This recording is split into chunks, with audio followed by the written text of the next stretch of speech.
ഓടിക്കൊണ്ടിരുന്ന ട്രെയിനിന് നേരെ യുവാവിന്റെ കല്ലേറ്. യാത്രക്കാരന്റെ മുഖത്ത് ഗുരുതരമായി പരിക്കേറ്റു.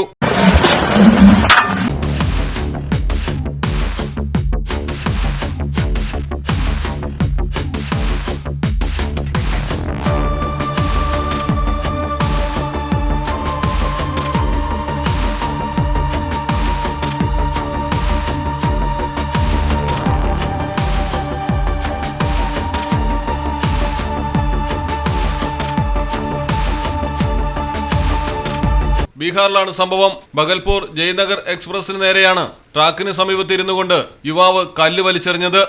ട്രെയിനിൽ നിന്ന് വീഡിയോയിൽ പകർത്തിയ ദൃശ്യങ്ങളിൽ പ്രതിയെ വ്യക്തമായി മനസ്സിലായതോടെ പോലീസ് അറസ്റ്റ് ചെയ്തു. ദർഭംഗയ്ക്കും കാകർഖാദിക്കും ഇടയിൽ വെച്ചാണ് പ്രതി ട്രെയിനിന് നേരെ കല്ലെറിഞ്ഞത്. ജനലരികിലിരിക്കുകയായിരുന്ന യാത്രക്കാരന്റെ മുഖത്താണ് കല്ലുകൊണ്ടത്. യാത്രക്കാരനെ ഉടൻ തന്നെ അടുത്തുള്ള സ്റ്റേഷനിൽ ഇറക്കി ആശുപത്രിയിൽ പ്രവേശിപ്പിച്ചു. യാത്രക്കാരിൽ ഒരാളുടെ മൊബൈൽ ഫോണിൽ പകർത്തിയ ദൃശ്യങ്ങളിൽ നിന്നാണ് പ്രതിയെ വ്യക്തമായതും അന്വേഷണത്തിനൊടുവിൽ കണ്ടെത്തിയതും. വിവിധ വകുപ്പുകൾ പ്രകാരം കേസെടുത്ത് പ്രതിയെ റിമാൻഡ് ചെയ്തിരിക്കുകയാണ്. News desk Malayalam television.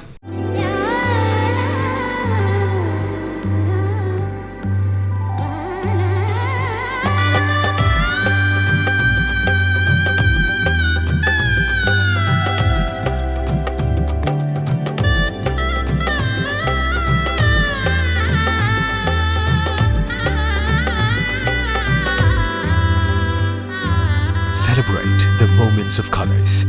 KMT Silks, Perindalmanda, Kottakkal.